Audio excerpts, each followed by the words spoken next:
The internet is full of bro science, fake knowledge, half information, or propaganda. Your quest of reliable, authentic health information ends here. So subscribe this channel and hit the bell icon, and you never have to go anywhere else ever again. नमस्कार, आदाब, सत श्री अकाल दोस्तों। मैं हूं doctor Paramjit. आप देख रहे हैं डॉक्टर एजुकेशन। और आपको जैसे पता है, हम बात करते हैं किसी न किसी हेल्थ केयर टॉपिक पे। और आज आपको हम बताएंगे चक्कर क्यों आता है। अगर आपको आते हैं चक्कर, आपके सामने मौजूद चीज़ें घूमने लगती हैं और आपको ऐसे ऐसे ऐसे ऐसे चक्कर आते हैं, तो बहुत सारे कारण हो सकते हैं। उसको चक्कर को मेडिकल फील्ड में कहते हैं वर्टिगो। और वर्टिगो एक सेंसेशन है जो कि मतलब स्पिनिंग मूवमेंट मोशन है, जिसको कई बार डिजीनेस भी बोला जाता है, लेकिन वो डिजीनेस नहीं है। True vertigo is not dizziness, dizziness is different. And vertigo is मतलब डिजीनेस का मतलब होता है कि नींद सी आ रही है, राइट। फेंटिंग, सिनकोप का मतलब होता है चक्कर आके गिर गए, और वर्टिगो का मतलब होता है चीजें घूम रही। So vertigo is not same as light headed. और वर्टिगो लगेगा कि आप या सामने वाली चीजें जो है ये गोल गोल गोल गोल गोल गोल घूम रही हैं, यानी world is spinning around you, ऐसा लगेगा आपको। आपके आसपास इर्द गिर्द जो है चीजें जो है चक्कर खा रही हैं। अब इसके क्या कारण होते हैं, क्या मायने होते हैं, इसको समझते हैं, उसके बाद हम समझेंगे अलग अलग चीजें। सबसे पहले देखो, उसमें दो प्रकार के वर्टिगो है। एक होता है पेरिफेरल वर्टिगो, एक होता है सेंट्रल वर्टिगो। सेंट्रल और पेरिफेरल, उसका क्या मतलब है समझते हैं। पेरिफेरी का मतलब होता है दूर दूर, पेरिफेरी दूर है। तो पेरिफेरल वर्टिगो का मतलब है कि प्रॉब्लम जो है वो आपके इनर ईयर में है, इनर ईयर में है, इनर ईयर। ना इनर ईयर का क्या मतलब और इसका क्या मतलब, क्योंकि देखो आपका centre of your body is your brain, ठीक है। तो अगर ब्रेन में प्रॉब्लम है तो सेंट्रल वर्टिगो, और पेरिफेरी में प्रॉब्लम है, ईयर में प्रॉब्लम है, तो peripheral vertigo. Very simple. So periphery में आपके ईयर में प्रॉब्लम हो, ईयर के अंदर जो इनर ईयर होता है, एक्सटर्नल ईयर जहां पे आप ईयरबड डालते हो, फिर मिडल ईयर जहां पे हड्डियां हैं, जहां पे आवाज आती है, जो पर्दे के पीछे का है, उसके पीछे इनर ईयर होता है। इनर ईयर में जो होता है ना, एक बैलेंस कंट्रोलिंग सिस्टम होता है, जिसको हम कोक्लिया और वेस्टिबुलर लेब्रिंथ बोलते हैं।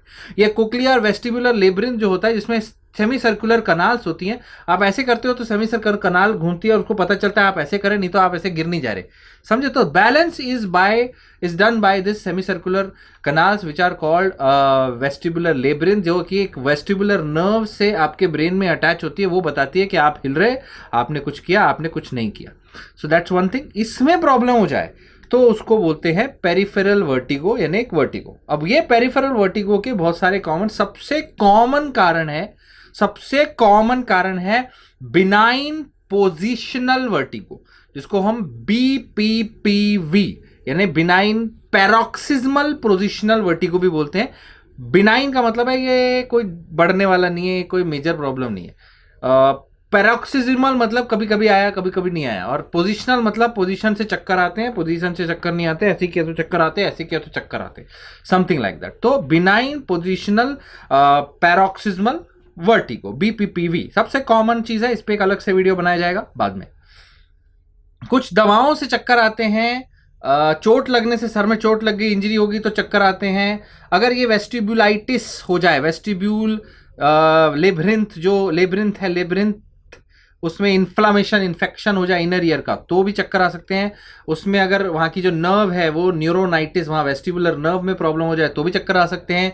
वहाँ पर एक मिनियस डिजीज, डिजेनरेटिव डिसऑर्डर होती है, वहाँ पे वो प्रॉब्लम हो जाए तो भी आते हैं। That's a different disease, but you have to just understand कि एक ऐसी कोई ना कहीं वहाँ पर प्रॉब्लम हो रही है। यहाँ तक कि वहाँ अगर प्रेशर भी आ जाए, pressure on the vestibular nerve because of some kind of आसपास में कोई ग्रोथ हो रही है, कैंसर हो रहा है, कोई मेनिंजियोमा, शॉनोमा, ब्रेन ट्यूमर, वो उसको दबा रहा है तो चक्कर आ सकते हैं। कई बार ब्रेन ट्यूमर का पहला साइन होता है चक्कर आ रहे हैं, MRI करके देखता हो इसको तो ब्रेन ट्यूमर है, दैट्स ऑल्सो पॉसिबल, ठीक है। So plus there are some medicine like I said, उसमें डायूरेटिक, पेशाब ज्यादा आने वाली दवाई, अमाइनोग्लाइकोसाइड, एंटीबायोटिक्स, सिस्प्लास्टिन, सैलिसिलेट्स, ऐसी कई दवाई होती हैं जो टॉक्सिक होती हैं इनर ईयर के लिए। सो ऐसी चीजें, इसीलिए एंटीबायोटिक खुद से नहीं इस्तेमाल करनी चाहिए, डॉक्टर को सोचने दो, आप गलती मत करो। Then there is second part, central vertigo. ये सारे पेरिफेरल वर्टिगो है, इनर ईयर में प्रॉब्लम की। अब सेंट्रल, ब्रेन में प्रॉब्लम।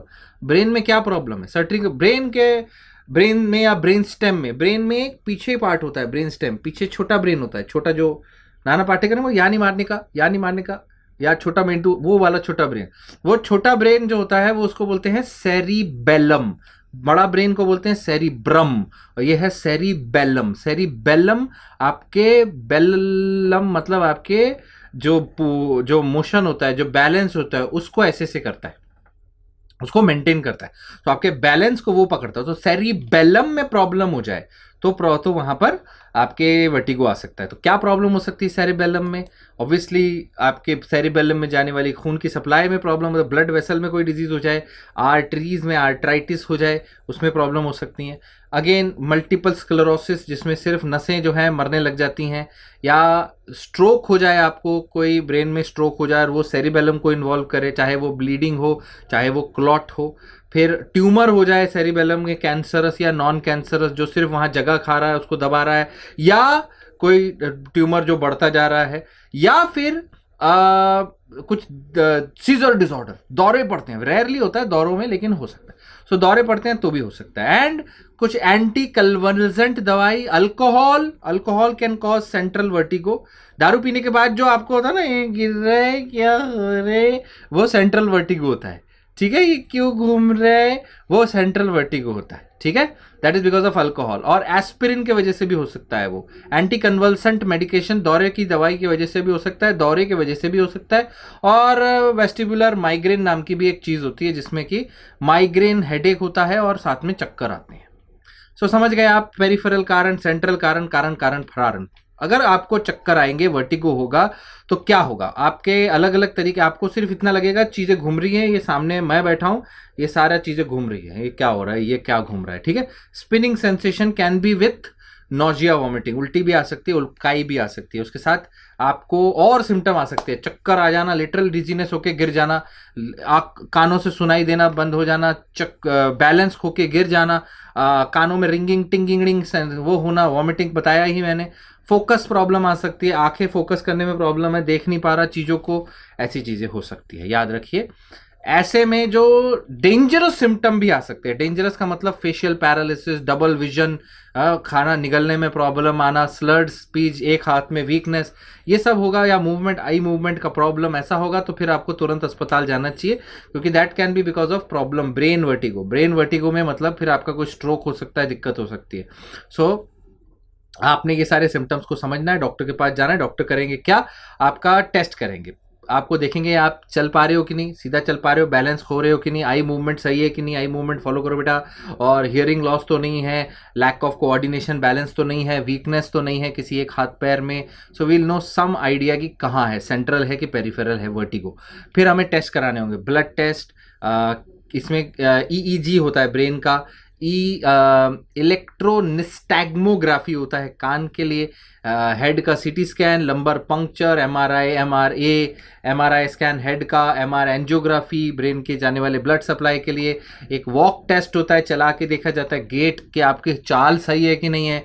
कई बार कैलोरिक स्टिमुलेशन टेस्ट भी किया जा सकता है, brain stem auditory evoke potential studies हो सकती है। So all the studies are there to find out कि कहाँ एग्जैक्ट प्रॉब्लम है। एग्जैक्ट प्रॉब्लम मिलेगा तो ट्रीटमेंट मिलेगा। ट्रीटमेंट तब मिलेगा जब कारण मिलेगा। ब्रेन स्टेम डिसऑर्डर वर्टिगो है तो पहले आपको उसका कारण ढूंढना पड़ेगा, स्ट्रोक है कि क्या है। बिनाइन पोजिशनल वर्टिगो सबसे कॉमन है, उसके लिए फिर हमें कुछ ट्रीटमेंट होता है जिसका बोलते हैं एप्लीज मैन्यूवर। वो चीज में आपका जो हेड है वो क्या करेंगे, your head is placed in different position to help reset the balance of organs. वो एप्लीज मैन्यूवर करते हैं डॉक्टर, वो आप अगर बीपीवी है तो, ठीक है। आपको इसके साथ में कुछ दवाएं दी जा सकती है अगर पेरिफेरल वर्टिगो, नोजिया, वॉमिटिंग ज़्यादा हो रही है। फिजियोथेरेपी की जा सकती है ताकि आपका जो वर्टिगो है, चक्कर आना है, कम हो जाए, आप गिरे ना। फिर भी दिक्कत हो रही है तो आपने क्या क्या करना है? और अगर जब वर्टिगो हो रहा है तब खड़े हो जाओ, रिलैक्स, दौड़ो भागो मत, इधर उधर कुर्सी मत ढूंढो, बैठे हो तो बैठे रहो, खड़े हो तो खड़े रहो, कुछ चीज़ पकड़ लो, ग्रेजुअली अपना दूसरा काम करना शुरू करो, sudden movement, sudden positional changes ना करो, ब्राइट लाइट्स अवॉइड करो, डू नॉट रीड व्हेन, अगर आपको सिम्टम हो रहे हैं तो कोई चीज़ पढ़ने की कोशिश मत करो, ये चीज़ों का ध्यान दें। कोई खतरनाक, अगर बार बार आपको चलने में दिक्कत हो रही है तो ऐसी कोई हैवी मशीनरी, कार, क्लाइंबिंग, ऐसी कोई ऊंचाई जगहों पे मत जाएं, चक्कर खा के गिर जाएं, फालतू काम ना हो जाए, समझे। ट्रीटमेंट वर्टिगो का याद रखिए, दवाइयाँ, फिजियोथेरेपी, पोजिशनल थेरेपी, या कभी कभी अगर सर्जरी की भी ज़रूरत पड़ सकती है, वो डिपेंड करेगा। अगर बहुत कम केसेस में, बहुत रेयर केसेस में सर्जरी की ज़रूरत पड़ती है, microvascular decompression, that kind of a thing, और एल्स नो। वर्टिगो में सबसे important complication driving, working, lifestyle में प्रॉब्लम, चक्कर आके गिरना, इंजरीज और फ्रैक्चर्स हो सकते हैं।